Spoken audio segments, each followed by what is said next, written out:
मित्रों, आप सभी को रक्षाबंधन की हार्दिक शुभकामनाएं। आज हम आप सभी को एक भाई बहन के बीच प्यार के रिश्ते की एक महान कथा सुनाने जा रहे हैं, जो अत्यंत ही पावन है। इस वीडियो को सभी माताएं, बहनें और मित्र बंधु ध्यान से देखें, तब उन्हें पता चलेगा कि एक भाई का अपनी बहन के प्रति प्यार कैसा होता है। एक भाई अपनी बहन का स्नेह पाने के लिए कुछ भी कर सकता है। मित्रों, चलो मैं इस पावन कथा का अवलोकन आप सभी को कराता हूँ। एक समय की बात है जब गरुड़ देव आकाश मार्ग में विचरण कर रहे थे। तब उन्होंने देखा कि एक बहन अपने भाई की कलाई पर राखी बांध रही थी और उस राखी के बदले वो भाई उसकी सदैव रक्षा करने का वचन दे रहा था। उस समय श्रावण मास का महीना था। अब गरुड़ देव ने मन में सोचा कि आखिर ये सावन का महीना है, इस महीने में भोलेनाथ की पूजा आराधना की जाती है, तो क्यों ना मैं भगवान भोलेनाथ के पास जाकर उनसे ही पूछ लूं कि वो बहन अपने भाई की कलाई पर राखी क्यों बांध रही थी और वो भाई उसकी रक्षा का वचन उसे क्यों दे रहा था। फिर गरुड़ देव ने सोचा कि भगवान भोलेनाथ अपने भक्तों की रक्षा करने में लीन होंगे, तो मैं ऐसा करता हूं, भगवान भोलेनाथ के पास न जाकर भगवान विष्णु के पास जाकर अपने प्रश्नों के उत्तर पूछ लेता हूं। तब गरुड़ देव भगवान विष्णु के पास जा पहुंचे। भगवान विष्णु माता लक्ष्मी के साथ वैकुंठ धाम में विराजमान थे। जब गरुड़ देव माता लक्ष्मी और भगवान विष्णु के समक्ष जाते हैं और उन्हें प्रणाम करते हैं, तब भगवान विष्णु गरुड़ देव से कहते हैं, हे गरुड़ देव, आज आप वैकुंठ धाम में किस प्रयोजन से पधारे हैं? तब गरुड़ देव कहते हैं, हे प्रभु, आज जब मैं पृथ्वी लोक के आकाश मार्ग में विचरण कर रहा था, तब मैंने देखा कि एक बहन अपने भाई की कलाई पर राखी बांध रही थी और वो भाई उसे उसकी रक्षा का वचन दे रहा था। ऐसा क्यों है? ये भाई बहन का प्यार कैसा होता है? हे भगवान, कृपया आप मुझे इसके बारे में बताएं। तब भगवान विष्णु कहते हैं, हे गरुड़ देव, भाई बहन का प्यार माता पिता के रिश्ते के समान होता है। भाई बहन का ये प्यार हमारे प्यारे यमराज जी की वजह से ही है। ये उनकी बहन और उनके प्यार की निशानी है, इसीलिए रक्षाबंधन का त्योहार मनाया जाता है। हे गरुड़ देव, आपने जो पृथ्वी लोक पर देखा, वो भाई बहन के प्यार की निशानी थी कि एक बहन अपने भाई का प्यार पाने के लिए कुछ भी कर सकती है, उसकी रक्षा करती है। परंतु यदि उसी बहन पर कोई मुसीबत आती है तो उसका भाई हंसते हंसते सब कुछ सह लेता है, पर अपनी बहन को कोई परेशानी नहीं होने देता।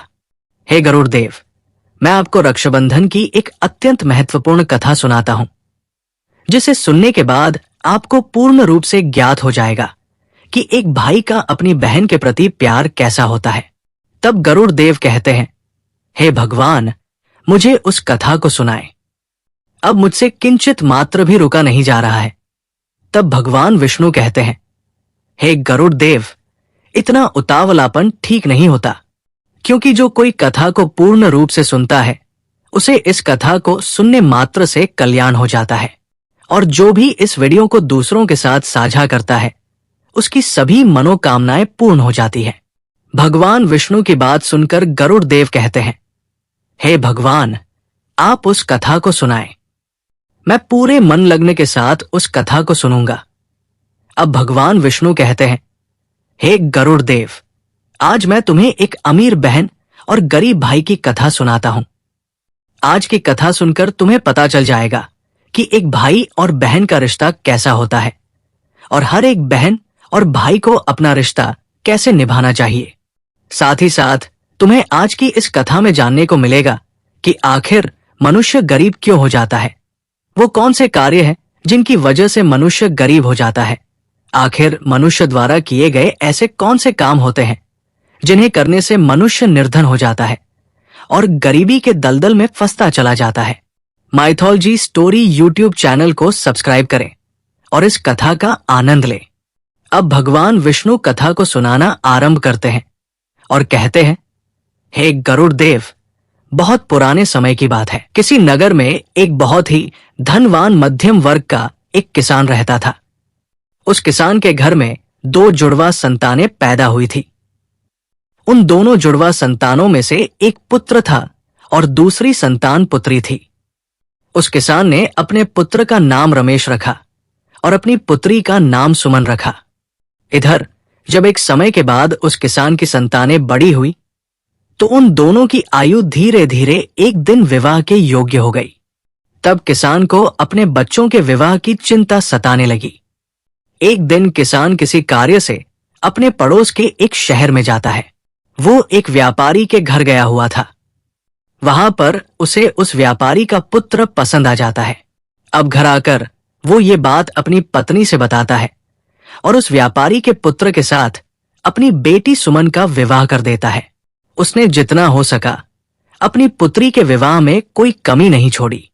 इस प्रकार सुमन अपने पिता के यहां से विदा होकर अपने ससुराल चली जाती है। उस किसान ने अपनी बेटी का विवाह करने के बाद वो अपने पुत्र के विवाह के बारे में सोचने लगता है। उस किसान के मन में ये चल रहा था कि मेरी बेटी तो अपने घर की हो गई है, मैंने उसका विवाह एक बहुत ही अच्छे घराने में कर दिया है। अब मुझे अपने पुत्र के बारे में सोचना चाहिए और मुझे उसका विवाह भी कर देना चाहिए। यदि मेरे पुत्र का विवाह निश्चित समय पर सुचारू रूप से हो गया तो मैं अपना बचा हुआ शेष जीवन अपनी बहू और अपनी पत्नी के साथ आराम से व्यतीत करूंगा। अब भगवान विष्णु कहते हैं, हे गरुड़ देव, विधि द्वारा लिखित ईश्वर की लीला बड़ी विचित्र होती है। परमात्मा ना जाने कब किसको धनवान बना दे और कब किसके लिए गरीबी के द्वार खोल दे, इसके बारे में कोई नहीं जानता। उसी तरह एक दिन उस धनवान किसान के साथ भी कुछ ऐसा ही होता है। एक दिन वो किसान एक बड़ी भयानक बीमारी से ग्रसित हो जाता है। उसका पुत्र रमेश बहुत ही उदार हृदय का व्यक्ति था। जब वो अपने पिता को ऐसी हालत में देखता तो वो अपने पिता की ऐसी हालत को देखकर बहुत ही ज्यादा दुखी हो जाता है और अपने पिता का अच्छे से अच्छे वैद्य से इलाज करवाता है और अपने पिता के लिए महंगी से महंगी दवाइयां लेकर आता है। परंतु उसके पिताजी की हालत में कोई सुधार नहीं हो रहा था।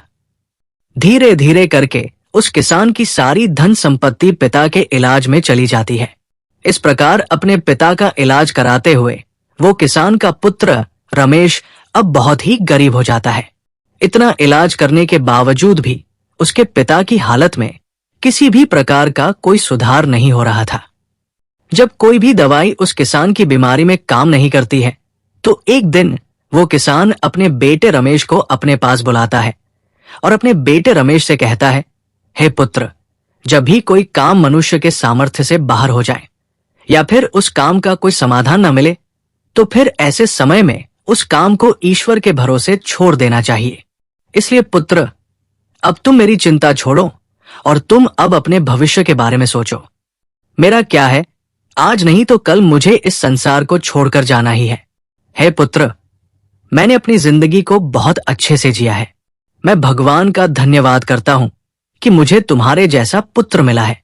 मेरी तो जिंदगी अब बहुत ही जल्द समाप्त होने वाली है, परंतु तुम्हारे सामने तो तुम्हारी पूरी जिंदगी पड़ी है। इसलिए है पुत्र, अब तुम मेरी चिंता करना छोड़ो और अपना विवाह करके अपनी घर गृहस्थी बसा लो। मैं अपने जीते जी अपनी बहू को देखना चाहता हूं, तुम्हें खुश देखना चाहता हूं। हे पुत्र, तुम मेरी बस इतनी सी इच्छा पूर्ण कर दो। अपने पिता के मुख से इन शब्दों को सुनकर रमेश एकदम चुप हो जाता है, क्योंकि वह रमेश आखिर बेचारा कर भी क्या सकता था। उसके हाथ में कुछ नहीं था। साथ ही अब उसके घर में जो भी जमा पूंजी थी वो तो उसके पिता के इलाज में सारी की सारी पहले ही खर्च हो चुकी थी। अब रमेश अपने पिताजी से कहता है, हे पिताजी, अगर आपको मेरी शादी हो जाने पर खुशी मिलती है तो जैसा आपको उचित लगे आप वैसा करिए।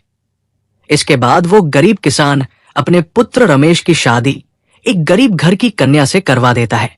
रमेश की पत्नी बहुत ही संस्कारी थी। वो अपना पराया सब कुछ समझती थी। अब रमेश की शादी के कुछ दिनों बाद ही उसके ऊपर एक गाज गिरी। बीमारी की वजह से उस किसान की मृत्यु हो गई। इधर पिता की मृत्यु के बाद रमेश अपने पिताजी का पूरी रीति रिवाज से अंतिम संस्कार करता है।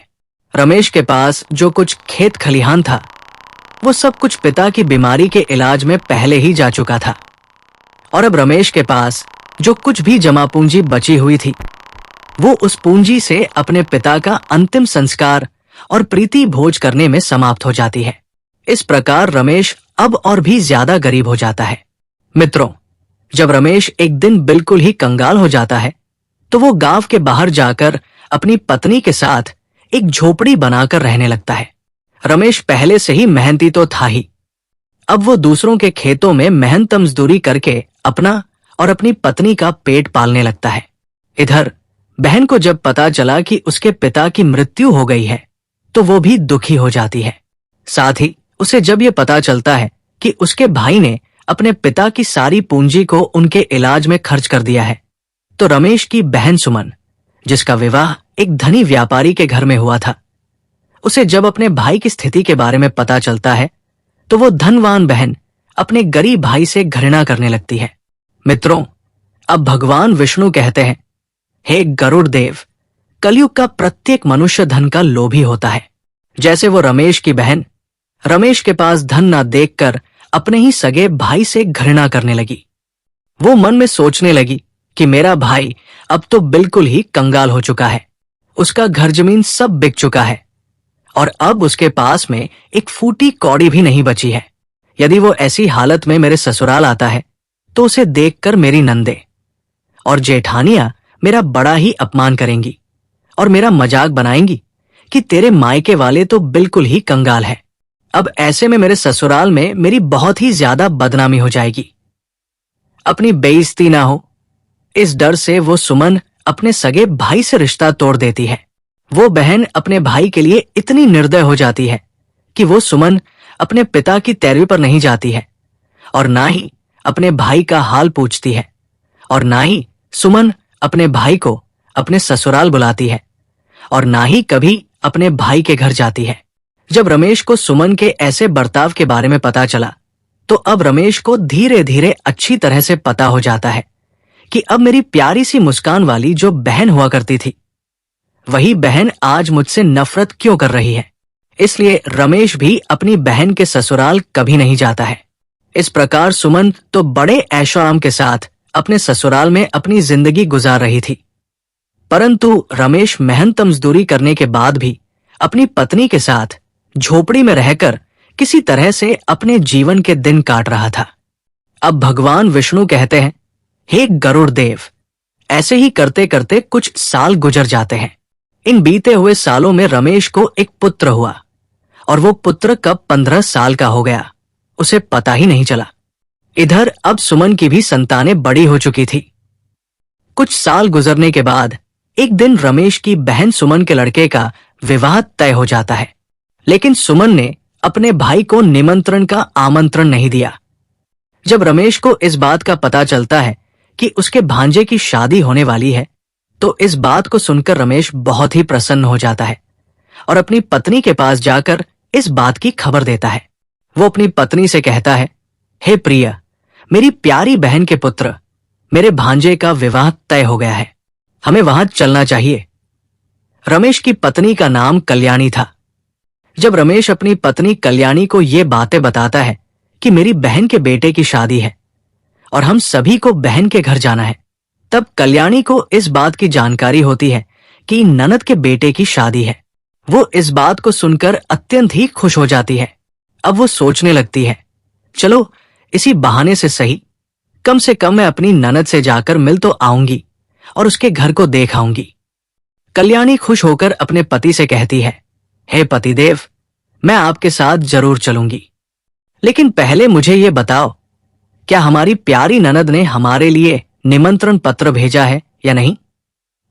अपनी पत्नी के मुख से इन बातों को सुनकर रमेश बिल्कुल चुप हो जाता है। वो अपनी पत्नी कल्याणी से कहता है, हे प्रिया, न्योता तो नहीं आया है, पर मुझे ये दूसरों के द्वारा खबर मिली है कि हमारे भांजे की शादी है, परंतु इससे क्या फर्क पड़ता है कि न्योता आया है कि नहीं, आखिर वो भी तो हमारी बहन का ही बेटा है। तब कल्याणी अपने पति रमेश से कहती है, हे प्रिय, देखो, बात तो आपकी सही है कि आपके भांजे की शादी है, लेकिन बिना निमंत्रण के ननद के घर जाना उचित नहीं है और आपको भी वहां नहीं जाना चाहिए। अब रमेश अपनी पत्नी कल्याणी को समझाता है, हे प्रिय, सुमन के ससुराल वाले बड़े ही धनवान आदमी हैं, शादी ब्याह का घर है, जल्दबाजी में उन्हें हमारी याद नहीं रही होगी, या फिर हो सकता है कि उन्होंने हमारे यहां निमंत्रण भिजवाया हो, लेकिन निमंत्रण वाला पर्चा हमारे पास तक नहीं पहुंचा हो। इसलिए हे प्रिया, तुम किसी भी प्रकार का कोई सोच विचार मत करो और बच्चे को निमंत्रण जाने के लिए तैयार करके मेरे साथ तुम भी बहन के घर के लिए चलो। जब कल्याणी ने अपने पति रमेश की इन बातों को सुना, तब उसने जवाब दिया, हे पिया, यदि तुम जाना चाहते हो तो तुम जा सकते हो, लेकिन बिना निमंत्रण के मैं नहीं जाऊंगी। रमेश ने जब अपनी पत्नी के मुख से ऐसी बातें सुनी तो रमेश कहता है, ठीक है, यदि तुम्हारी यही इच्छा है तो तुम बच्चों के साथ घर पर ही रहो। मैं अकेला सुमन के ससुराल के लिए चला जाता हूं। यदि मैं अपनी बहन के ससुराल नहीं गया तो मेरी बहन की नंदे और जेठानियां मेरी बहन को ताना मारेंगी और कहेंगी कि खर्चा ना हो जाए, इसलिए तेरा भाई नहीं आया। इतना कहकर रमेश घर के अंदर से बाहर चला जाता है। अब भगवान विष्णु कहते हैं, हे गरुड़ देव, अब रमेश जो था वो बहुत ही ज्यादा गरीब हो चुका था। रमेश के पास चावल और वस्त्र खरीदने के लिए पैसे नहीं थे। अब रमेश अपनी बहन के घर जाने के लिए वो अपने मित्र से थोड़े से पैसे उधार लेता है। रमेश ने उधार लिए हुए पैसों से अपनी बहन सुमन और अपने बहनोई के लिए सुंदर सुंदर वस्त्र खरीदता है और उन कपड़ों को लेकर रमेश सुबह अपनी बहन के ससुराल के लिए चल देता है। पैदल चलते चलते रमेश को सुबह से शाम हो जाती है। तब वो अपनी बहन के दरवाजे पर पहुंचता है और दरवाजे के एक तरफ जाकर खड़ा हो जाता है। रमेश बेचारा दरवाजे पर खड़े होकर अपनी बहन सुमन के आने का इंतजार कर रहा था। तभी सुमन की जेठानी की नजर रमेश पर पड़ जाती है और वो रमेश को पहचान लेती है। रमेश को देखने के बाद सुमन की जेठानी जाकर सुमन से बताती है, बहन सुमन, भाई तेरे दरवाजे पर खड़ा है। जब सुमन ने अपनी जेठानी के मुख से ऐसी बातें सुनी तो वो अपनी जेठानी से पूछने लगती है, दीदी, यदि तुमने मेरे भाई को द्वार पर खड़ा देखा है तो मुझे ये बताओ, मेरा भाई मेरे ससुराल में किस हालत में आया है और मेरे भाई ने आखिर कैसे कपड़े पहने हैं। अब सुमन की जेठानी कहती है, तुम्हारा भाई फटे पुराने वस्त्र पहनकर तुम्हारे द्वार पर खड़ा है, वो तुम्हारे आने का इंतजार कर रहा है। अपनी जेठानी की ये बात सुनकर सुमन गुस्से से लाल हो जाती है और सभी की नजरों को बचाते हुए अपने भाई के पास पहुंच जाती है। वो बेचारा रमेश जब अपनी बहन सुमन को अपने पास आता हुआ देखता है तो खुशी के मारे उसका चेहरा खिल उठता है। अपनी बहन को देखकर रमेश की आंखों में आंसू आ जाते हैं, क्योंकि वो आज सालों बाद उससे मिल रहा था। उसके बाद सुमन अपने भाई को अपने साथ लेकर सबकी नजरों से बचाते हुए अपने घर के सबसे अंदर वाले कमरे में ले जाती है और पूछने लगती है, अरे भाई, तुम्हें आखिर किसने निमंत्रण पत्र भेजा था जो तुम यहां चले आए? तब रमेश कहता है, बहना, तुमने तो अपने भाई को बिल्कुल भुला ही दिया है, परंतु मुझे किसी से पता चला कि मेरे भांजे की शादी है, इसीलिए मैं तुम्हारे लिए और तुम्हारे बेटे के लिए नए कपड़े लेकर आया हूं। मैंने सोचा अगर मैं अपनी बहन के ससुराल नहीं जाऊंगा तो मेरी बहन की नंदे और जेठानियां उसे ताना मारेंगी, इस वजह से मैं तुम्हारे पास आया हूं। अपने भाई के मुख से इन बातों को सुनकर सुमन कहने लगती है, भाई, तुम्हें इस तरीके से बेशर्म की तरह मेरे घर नहीं आना चाहिए था।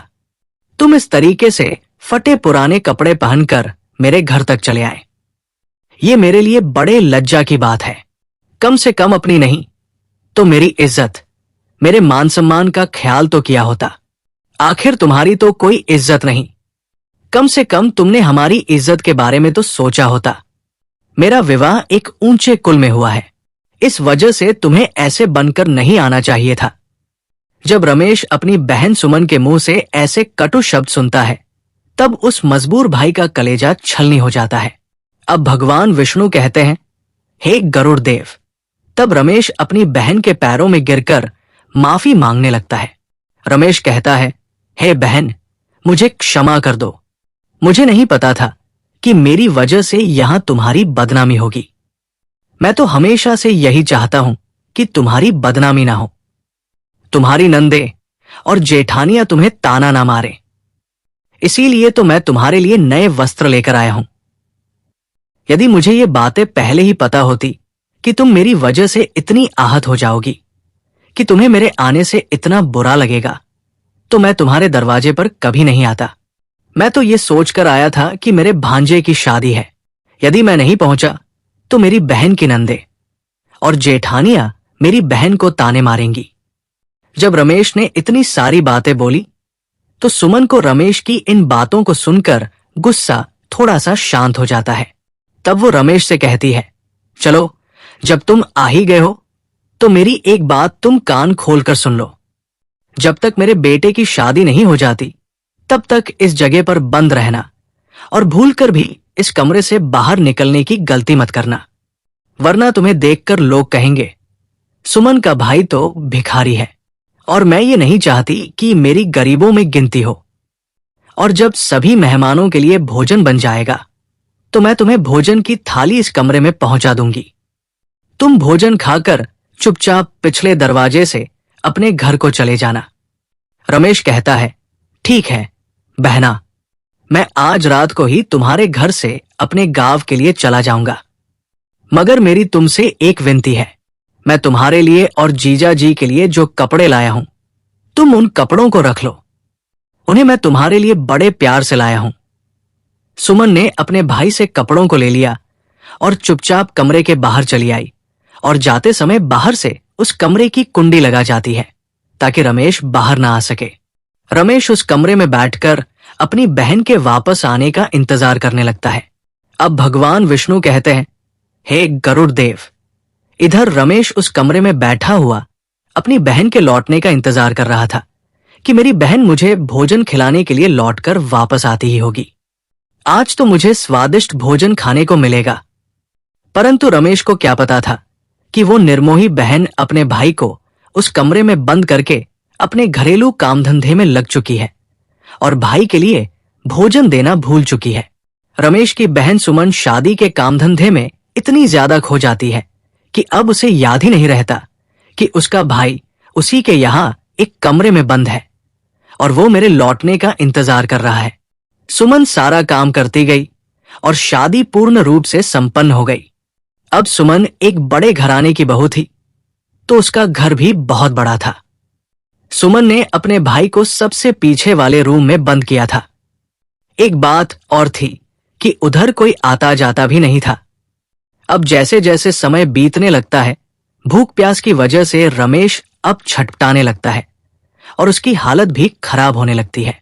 तब रमेश अपनी बहन को आवाज लगाता है, लेकिन उसकी आवाज को कोई भी नहीं सुनता है। अब सुमन शादी के बाद होने वाली रस्मों में व्यस्त थी। इस तरह से रमेश को उस कमरे में पड़े पड़े 2 दिन बीत जाते हैं। अब भगवान विष्णु कहते हैं, हे गरुड़ देव। इधर रमेश को अपनी पत्नी और बच्चों की याद आती है। रमेश सोचता है, यदि यहां कोई नहीं आया तो मैं भूखा प्यासा इसी कमरे में मर जाऊंगा। यदि मैं मर गया तो मेरी पत्नी सहित बच्चों का क्या होगा? मेरे ना होने पर कैसे मेरी पत्नी बच्चों का पालन पोषण करेगी? यही सब कुछ सोचते सोचते और कमजोरी की वजह से वो बेहोश होने लगता है। तभी किसी काम की वजह से सुमन की जेठानी कमरे के पास से गुजरती है। जब रमेश के कानों में किसी के आने की आवाज सुनाई देती है तो रमेश अपनी पूरी ताकत से उस कमरे का दरवाजा पीटने लगता है। जब सुमन की जेठानी के कानों में उस दरवाजे को पीटने की आवाज जाती है तो वो दरवाजे को खोलकर देखती है। अंदर रमेश को देखकर वो चौंक जाती है और रमेश से पूछने लगती है, हे भाई, तुम्हें इस कमरे में किसने बंद किया है? रमेश इस बात का कोई जवाब नहीं देता है, क्योंकि वो अपनी बहन को उसकी ही जेठानी की नजरों में गिराना नहीं चाहता था। परंतु जब सुमन की जेठानी ने दोबारा पूछा तो झूठ-मूठ की बातें बनाते हुए कह देता है, बहन, मैं इस कमरे में आराम कर रहा था। तभी किसी ने गलती से बाहर से दरवाजे की कुंडी लगा दी और मैं इस कमरे में बंद हो गया। बहन, यदि तुम आज नहीं आती तो मेरे प्राण आज चले जाते। इतना कहने के बाद रमेश घर के पिछले दरवाजे से चुपचाप बाहर निकलकर चला जाता है। रमेश को अब उस कमरे में बंद हुए 3 दिन हो चुके थे। तीसरे दिन उसकी बहन की जेठानी उसे कमरे से आजाद कर देती है। अब वो रमेश बेचारा 3 दिन का भूखा प्यासा चुपचाप अपने घर की तरफ चल देता है। अंत में वो चलते चलते काफी दूर निकल जाता है। भूख प्यास के मारे उससे ठीक से रास्ते पर चला भी नहीं जा रहा था। उसे एक कदम चलते ही चक्कर आने लगता था। जब रमेश चलते चलते खूब थक जाता है और फिर रमेश का सर चकराता है और वो जमीन पर गिरने वाला ही होता है कि तभी वहां पर कहीं से एक बूढ़ी औरत आ जाती है और वो बूढ़ी औरत रमेश को जमीन में गिरने से पहले ही पकड़ लेती है। अब जब रमेश को कुछ घंटों बाद होश आता है तो वो खुद को उस औरत की गोद में पाता है। अब वो तुरंत ही उठकर खड़ा हो जाता है और खड़े होने के बाद उस बूढ़ी औरत से कहता है, हे माँ, तुम कौन हो? जिस बूढ़ी माँ की गोद में वो बेचारा रमेश लेटा हुआ था, वो बूढ़ी माँ साक्षात देवी माँ थी, क्योंकि रमेश की पत्नी कल्याणी रोज उस देवी माँ की पूजा किया करती थी और पूर्ण श्रद्धा भाव से देवी माँ की भक्ति किया करती थी। इसीलिए जब रमेश चक्कर खाकर गिरने वाला हुआ था तो उसी समय पर देवी माँ प्रकट होकर रमेश को संभाल लेती है और रमेश का सिर अपनी गोद में रखकर उसे अपनी गोद में सुला लेती है। अब भगवान विष्णु कहते हैं, हे गरुड़ देव। वो बूढ़ी माँ रमेश के प्रश्न का जवाब देते हुए कहती है, मैं एक दुखिया हूं और इस जंगल को अपना घर समझकर जंगल के बीचों बीच वास करती हूं। तब रमेश उस बुढ़िया को प्रणाम करके अपने घर के लिए वहां से चलने को तैयार होता है। तभी उस समय पर बूढ़ी औरत कहती है, बेटा, तुम कहां से आ रहे थे और इधर कहां को जा रहे हो? तब रमेश अपने बहन द्वारा किए गए बर्ताव को बताता है और कहता है, हे मां, मेरे भांजे की शादी थी, इसी वजह से मैं अपनी बहन के घर गया हुआ था और इधर मेरा गांव है, मैं इधर अपने गांव के लिए जा रहा हूं। तब बूढ़ी औरत रमेश से कहती है, बेटा, यदि तुम बुरा ना मानो तो मैं तुमसे एक बात पूछना चाहती हूं। तब रमेश कहता है, पूछो मां, तुम मुझसे क्या पूछना चाहते हो? बूढ़ी औरत कहती है, बेटा, यदि तुम अपनी बहन के घर से आ रहे हो, जैसा तुमने मुझे बताया कि तुम्हारी बहन के यहां पर शादी थी, तुम्हारे भांजे की, तो फिर तुम खाली हाथ कैसे अपने घर जा रहे हो? क्या तुम्हारी बहन ने तुम्हारे बच्चों और पत्नी के लिए कुछ नहीं भेजा है? तब उस बूढ़ी औरत के मुख से ऐसी बातें सुनकर रमेश की आंखों में आंसू आ जाते हैं। रमेश उस बूढ़ी औरत को सारी बात बता देता है कि कैसे उसकी बहन उसे कमरे में बंद कर देती है और उसके साथ एक दुश्मन जैसा व्यवहार करती है। परंतु रमेश अपनी बहन की बुराई उस बूढ़ी औरत से भी नहीं करना चाहता था, लेकिन उस बूढ़ी औरत ने ऐसे स्वर में पूछा कि रमेश को उसे सारी बात बतानी पड़ी। इस प्रकार रमेश के मुंह से पूरी घटना को सुनने के बाद वो बूढ़ी माता कहती है, हे पुत्र, तुम किसी भी प्रकार की चिंता मत करो, जो हुआ उसे भूल जाओ और सुनो। यहां से कुछ दूरी पर मेरा एक बगीचा है, उस बगीचे में अनेकों प्रकार के फल लगे हुए हैं। तुम उस बगीचे में चलकर पहले कुछ फल खाकर अपना पेट भर लो, क्योंकि तुमने 3 दिनों से कुछ नहीं खाया है। जब तुम्हारा पेट भर जाए तो कुछ फल तुम अपनी पत्नी और बच्चों के लिए भी तोड़कर रख लेना। जब तुम्हारी पत्नी और बच्चे तुमसे मिलेंगे तो पूछेंगे कि तुम अपनी बहन के ससुराल से क्या लेकर आए हो। तब तुम कह देना, मेरी बहन ने तुम्हारे लिए फल भेजे हैं। ऐसा करने से तुम अपनी पत्नी और बच्चों के सामने शर्मिंदा होने से बच जाओगे और इससे तुम्हारी मान प्रतिष्ठा भी बची रहेगी। रमेश इस प्रकार जब बूढ़ी औरत की इन बातों को सुनता है तो वो उनकी बात मान लेता है और वो उस बूढ़ी औरत के बगीचे में पहुंच जाता है। बगीचे में पहुंचकर रमेश देखता है कि उस बगीचे में नाना प्रकार के फल लगे हुए हैं। तब रमेश उन वृक्षों से फल तोड़कर खाने लगता है और जब उसका पेट भर जाता है तो कुछ फलों को तोड़कर वो अपने थैले में रख लेता है। ये सब करने के बाद रमेश उस बूढ़ी औरत से आज्ञा लेकर अपने घर के लिए चलने को तैयार होता है। तो वो बूढ़ी औरत रमेश से कहती है, हे पुत्र, जाते समय तुम मेरी इन 8 बातों को ध्यान से सुनते जाओ, ये तुम्हारे जीवन में बहुत ज्यादा काम आएंगी। अब भगवान विष्णु आगे कहते हैं, हे गरुड़ देव, अगर किसी भी मनुष्य को ध्यान से परखना है तो उस मनुष्य को ये 8 बातें अवश्य ध्यान में रखनी चाहिए। अब भगवान विष्णु कथा को आगे बढ़ाते हुए कहते हैं, इस प्रकार वो बूढ़ी औरत जो साक्षात देवी का अवतार थी, वो रमेश को 8 बातें बताती है। उन 8 बातों को सुनकर रमेश अपने घर के लिए चल देता है। जब रमेश फलों से भरे हुए उस थैले को लेकर अपने घर पर पहुंचता है, तब रमेश का बड़ा बेटा और कुछ आसपास के छोटे छोटे बच्चे रमेश की पत्नी के पास आ जाते हैं और पूछने लगते हैं, आप बुआ के घर से आ रहे हो, आखिर बुआ ने हमारे लिए क्या भेजा है? रमेश ने जब बच्चों के मुंह से यह सुना, तब रमेश ने अपने हाथों का थैला अपनी पत्नी को थमा दिया और थैला देने के बाद रमेश घर से बाहर निकलकर अपने खेतों को चला गया, क्योंकि वो अपनी बहन के बर्ताव से परेशान था। वो अपने मन में सोच रहा था कि मेरी बहन इतनी निर्दयी कैसे हो सकती है। शादी से पहले तो वह मुझसे बहुत प्यार किया करती थी, रक्षाबंधन पर वो मेरे लिए क्या कुछ नहीं करती थी। थाली सजाती थी, मेरी आरती उतारती थी, मेरे हाथ पर राखी बांधती थी, मुझसे प्यार करती थी, और आज वही बहन मुझे देखने तक के लिए तैयार नहीं है, और उसका कारण बस यही है कि मैं गरीब हो गया हूं। इसी तरह के ख्याल रमेश के मन में चल रहे थे। रमेश बहुत ही परेशान था। जब रमेश अपने खेतों पर चला जाता है, तब रमेश की पत्नी जब उस थैले को खोलकर देखती है, तो थैले के अंदर का नजारा देखकर रमेश की पत्नी एकदम से हैरान रह जाती है, क्योंकि उस थैले में कोई फल नहीं थे।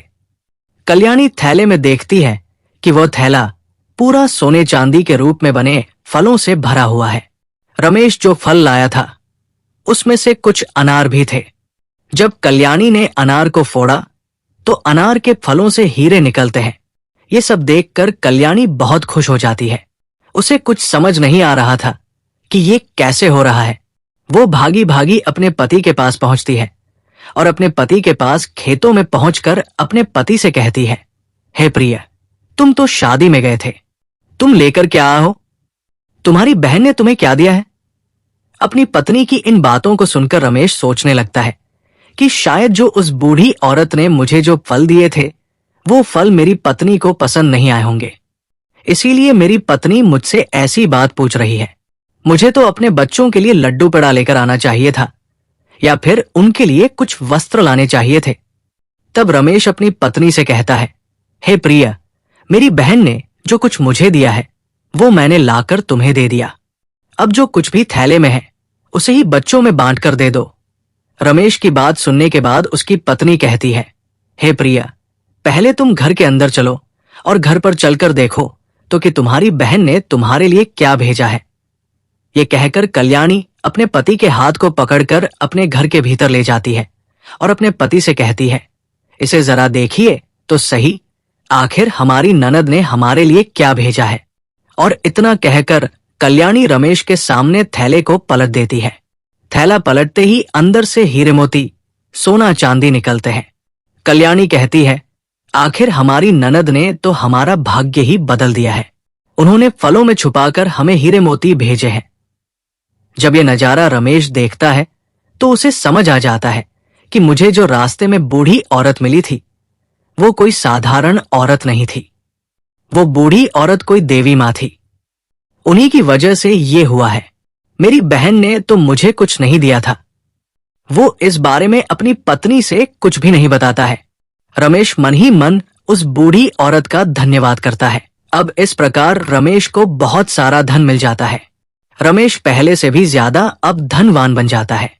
कुछ समय बाद रमेश अपनी पत्नी और बच्चों के लिए एक अच्छा सा आलीशान महल बनवा लेता है और बड़ी शान और शौकत के साथ राजा महाराजाओं की तरह उस महल में रहने लगता है। पहले जो लोग रमेश से बातें भी नहीं करते थे, वे सभी लोग भी रमेश को ऐसा देखकर उसका मान सम्मान करने लगते हैं। धीरे धीरे करके जब रमेश का महल तैयार हो जाता है, जब उसकी राजा महाराजाओं जैसी शान शौकत हो जाती है, तो एक दिन रमेश की पत्नी कल्याणी अपने पति से कहती है, हे प्रिय, बहुत ही जल्द सावन का महीना आने वाला है और सावन के महीने में सभी स्त्रियां अपने पिता के घर जाती है, इसलिए तुम भी अपनी बहन के ससुराल जाओ और मेरी ननद को मेरे घर बुलाकर लाओ। इसी बहाने से वो अपने नहर को घूम जाएंगी। इसी बहाने से मैं भी अपनी ननद से मिलूंगी। कल्याणी ऐसी बात इसलिए बोल रही थी क्योंकि उसे ये लगता था कि उसके ये जो दिन बदले हैं उसके पीछे उसकी ननद का हाथ है। अब जब कल्याणी ने रमेश से उसकी बहन को घर लाने की बात बोली, तब ऐसी बात सुनकर रमेश अपनी पत्नी के कहने पर एक बार फिर से अपनी बहन के ससुराल चल देता है और कुछ समय के बाद ही अपनी बहन के ससुराल पहुंच जाता है। अब रमेश एक बार फिर से अपनी बहन के उसी दरवाजे पर जाकर खड़ा हो जाता है जिस दरवाजे पर वो कुछ दिन पहले आकर खड़ा हुआ था, लेकिन अब उसकी पोशाक बदली हुई थी। जहां पहले फटे पुराने कपड़े हुआ करते थे, वहां अब राजाम हाराजाओ वाले कपड़े थे। वही उसी समय पर सुमन की जेठानी घर से बाहर निकलती है और बाहर का नजारा देखती है तो वो हैरान हो जाती है कि कल जो फटे पुराने कपड़े पहनकर आया था, आज वो राजाम हाराजाओं के कपड़े पहनकर आया है। अब वो तुरंत ही दौड़ी दौड़ी सुमन के पास चली जाती है और सुमन से कहती है, हे सुमन बहन, आज भी तेरा भाई आया है। अपनी जेठानी के मुख से इस बात को सुनकर सुमन कहने लगती है, हे बहन, कोई भी भिखारी मेरा भाई नहीं हो सकता, मेरा कोई भाई वाई नहीं है। दरअसल सुमन ऐसा इसलिए कह रही थी क्योंकि सुमन इस बार भी अपने भाई को वही भिखारी ही समझ रही थी। लेकिन जब उसकी जेठानी बताती है, सुमन, तुम्हारा भाई आज भिखारियों की तरह नहीं, राजाम हाराजाओं की तरह आया है। तुम्हारे भाई को देखकर ऐसा लग रहा है मानो जैसे वो किसी देश का राजाम हाराजा हो। तुम्हारे भाई के आगे पीछे सैनिक है। तुम्हारे दरवाजे पर एक बड़ी सुंदर सजी हुई रथगाड़ी खड़ी है। बहन, एक बार जाकर देखो तो। जब सुमन ने अपनी जेठानी के मुख से इन बातों को सुना, तब तो उसे अपनी जेठानी की बातों पर किसी प्रकार का कोई यकीन नहीं होता है और सच्चाई जानने के लिए अपने भाई को छुप कर देखने लगती है। जैसे ही सुमन ने अपने भाई के एक राजाम हाराजा के रूप को देखा, तो अपने भाई के ठाठ-बाट को देखकर सुमन एकदम चकित रह गई। वो सोचने लगती है कि कल तक तो मेरा भाई बिल्कुल ही भिखारी था, उसके पास तो पहनने के लिए वस्त्र भी नहीं थे, फिर अचानक एकदम से वो इतना अमीर कैसे बन गया। अब तो सुमन की बहन सुमन आरती का थाल सजाकर अपने भाई की आरती उतारने लगती है। उसके बाद में सुमन अपने भाई को बड़े ही आदर के साथ अपने घर में बुलाकर ले जाती है और अपने भाई से कहती है, हे भैया, मुझे क्षमा कर दीजिए, मेरी वजह से तुम्हें बहुत ज्यादा कष्ट और शर्मिंदगी उठानी पड़ी। मुझे तुम्हारे साथ ऐसा नहीं करना चाहिए था। अपनी बहन के मुख से इन बातों को सुनकर रमेश कहने लगता है, बहना, कोई बात नहीं, उस समय पर हमारे दिन कुछ अच्छे नहीं थे। तुम्हारी गलतियों के लिए मैंने तुम्हें पहले ही क्षमा कर दिया था। बहन, अब तुम इन बातों को छोड़ो और मेरे साथ मेरे घर चलने की तैयारी करो। बहन, मैं तुम्हें बुलाने के लिए आया हूं। अब तुम्हें मेरे साथ मेरे घर चलना है। तुम्हारी भाभी ने तुम्हें बुलाने के लिए मुझे यहां पर भेजा है। इतना सुनकर सुमन अब खुशी खुशी अपने भाई के घर पर चलने के लिए तैयार हो जाती है और तैयार होकर सुमन अपने भाई के रथ में बैठ जाती है। अब भगवान विष्णु आगे कहते हैं, हे गरुड़ देव, एक भाई जिसकी बहन ने उसे गरीब होने पर खाने तक के लिए नहीं पूछा, और वही भाई जिसके पास धन आते ही वो अपनी बहन को बुलाने के लिए उसके ससुराल चला गया और उसकी सारी गलतियों को भूल गया। इस तरीके से जब रमेश की बहन अपने नहर में पहुंचती है तो अपने भाई की शानो शौकत को देखकर एकदम से दंग रह जाती है। वो देखती है कि एक भव्य आलीशान महल है और महल के अंदर अनेक प्रकार के नौकर चाकर लगे हैं और अन्न के भंडार भरे हुए हैं। सुमन अपने भाई की ऐसी स्थिति को देखकर एकदम से हैरान रह जाती है। महल में पहुंचने के बाद रमेश की पत्नी कल्याणी भी अपनी ननद की खूब सेवा करती है। 7 दिनों तक वो उसे अपनी पलकों पर बिठाकर रखती है। कल्याणी को लगता था कि ये सब शानो शौकत हमारी ननद की वजह से है। अपनी ननद की मदद के कारण ही हम इस मुकाम पर पहुंचे हैं। उसकी सोच अपनी ननद के प्रति अडिग थी। रमेश ने कभी अपनी पत्नी को अपने अमीर होने की बात नहीं बताई थी। रमेश नहीं चाहता था कि उसकी पत्नी उसकी बहन से द्वेष करे कि ये सब उसकी बहन सुमन की वजह से नहीं, देवी मां के आशीर्वाद से हुआ है। परंतु रमेश अपनी बहन को भी इसमें शामिल रखता था, क्योंकि अगर उसकी बहन उसके साथ ऐसा व्यवहार नहीं करती तो शायद उसे देवी मां का आशीर्वाद प्राप्त नहीं होता। रमेश की पत्नी कल्याणी इस बात से अवगत नहीं थी। ये सोचकर कल्याणी अपनी ननद की खूब ज्यादा सेवा करती है और अपनी ननद का खूब ख्याल रखती है। कुछ दिन बीतने के बाद जब रमेश की बहन सुमन अपने ससुराल जाने को तैयार होती है, तो रमेश की पत्नी कल्याणी अपने पति से कहती है, हे प्रिया, कल तुम्हारी बहन अपने घर जाएगी, इसलिए तुम बाजार जाओ और बाजार जाकर अपनी बहन के लिए कोई अच्छा सा तोहफा लेकर आओ। अपनी पत्नी की बात को सुनकर रमेश घर से चला जाता है और रमेश एक मोची की दुकान पर पहुंचता है और मोची से कहता है, हे मोची भाई, मुझे अपनी बहन के लिए बोलने वाली जूती बनवानी है। क्या तुम मेरी बहन के लिए बोलने वाली जूती बना सकते हो? मोची कहता है, हे सेठ, मैं बोलने वाली जूती बना तो दूंगा, लेकिन उसके बनवाने की कीमत बहुत ज्यादा लगेगी। तब रमेश उस मोची से कहता है, भाई, मैं तुम्हें मुंह मांगा पैसा दूंगा, लेकिन तुम ऐसी जूतियां बना दो कि वे जूतियां जब भी मेरी बहन पहनकर चले तो वे जूतियां बारी बारी से मैं आपको जो ये 8 बातें बताने वाला हूं, उन 8 बातों को बोले। इसके बाद मोची को रमेश ने वो ज्ञान की 8 बातें बताता है, जो बातें उसे उस बूढ़ी औरत ने चलते समय रमेश को बताई थी। अब भगवान विष्णु कहते हैं, हे गरुड़ देव। अब रमेश मोची से कहता है, हे मोची भाई, अब मैं तुम्हें वो ज्ञान की बातें बताता हूं। इस प्रकार रमेश बारी बारी से वे बातें मोची को बताता है। रमेश कहता है कि पहली बात तो यह है कि कहीं मानवता की भूल होती है, अज्ञानता निर्धनता का मोल। रमेश दूसरी बात बताता हुआ कहता है कि समय भरोसे जो बैठा रहता है सदा गरीब बना रहता है। वो मनुष्य अपने काम और बल पर ध्यान नहीं देता, यही गरीबों का एक लक्षण है। उसका नसीब आलस में ही बीतता है। तीसरी बात, जो मनुष्य सदा ही परिवर्तनहीन कर्म करता वो भी सदैव निर्धन ही रहता है। चौथी बात यह है कि गरीबी से बड़ा कोई अभिशाप नहीं है, इसलिए ज्ञान को हासिल करके अज्ञान को दूर करो। पांचवी बात, आप दोष समय को नहीं दो, मजबूत कर्म साधना में जुटो और अपनी गरीबी दूर करो। छठी बात, कर्म कभी कोई कार्य नहीं करता है, नसीब सदैव भाग्य भरोसे नहीं बैठता है, वो मानव के द्वारा किए गए परिश्रम के भरोसे बैठता है। सातवीं बात, अज्ञानी से सदा ही प्रेम करो। एक गरीब आदमी गरीबी को बारंबार विजय करने वाला एक विजेता होता है। ज्ञान सदैव हथियार का काम करता है। आठवीं बात बताते हुए रमेश मोची से कहता है, मोची भाई, मेरी बहन जब 8वां कदम रखे तो जूतिया बस यही बात बोले कि पैसों के बाजार में बदल गई तहजीब, धन दौलत से जुड़ रहे रिश्ते हुए गरीब। अब रमेश मोची से कहता है, हे मोची भाई, ऐसी 8 बातें बोलने वाली मुझे जूतिया बना दो। जब ये 8 बातें वो जूतिया बोलेगी और जब मेरी बहन इन बातों को सुनेगी तो उसे अपनी गलती का एहसास होगा कि उसने कैसे पैसे के घमंड में आकर अपने भाई का ऐसा अपमान किया था। उसे अपने भाई का अपमान नहीं करना चाहिए था।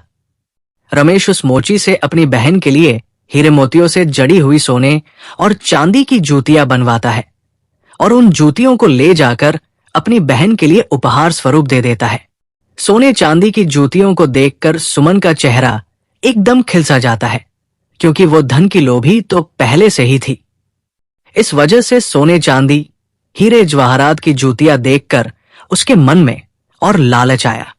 अब सुमन अपने भाई से विदा लेकर अपने घर चली जाती है।